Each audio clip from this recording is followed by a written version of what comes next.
এক সাহাবী বেশি আবাদত করতে যেয়ে বললেন যে আমি আজ থেকে সারা রাত তাহাজ্জুদ করব, রাতে আর ঘুমাবো না। আরেক সাহাবী বললেন আমি সারা বছর রোজা রাখবো, আমি আর রোজা ভাঙবো না। আরেক সাহাবী বলে আমি আমার স্ত্রীদের কাছে যাব না, আমি সন্ন্যাসী জীবন যাপন করব।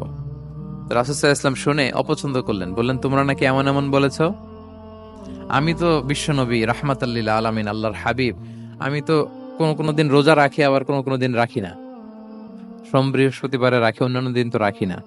আবার রাতে আমি ঘুমাই, আবার তাহাজ্জুদও পড়ি, আবার আমি স্ত্রীদের সাথেও মেলামেশা করি। তো আমার এই ব্যালেন্স লাইফ লিড করেও তো আমি আল্লাহর শ্রেষ্ঠ হতে আমার কোনো সমস্যা হয় নাই, তোমাদের কি সমস্যা হলো? সুবহানাল্লাহ।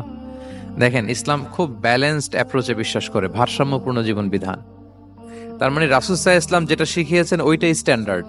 আপনি কি রাসূল সাল্লাল্লাহু আলাইহি ইসলামের চেয়ে বেশি মুত্তাকি হতে পারবেন?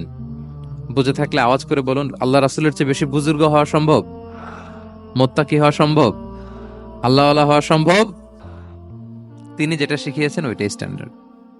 তাহলে প্রথম দিক নির্দেশনা হচ্ছে আল্লাহ আল্লাহ রাসূলের চেয়ে বেশি বোঝা চলবে। ওনারা যে নির্দেশনা দিয়েছেন সেটা মানলেই জীবনের সুখ।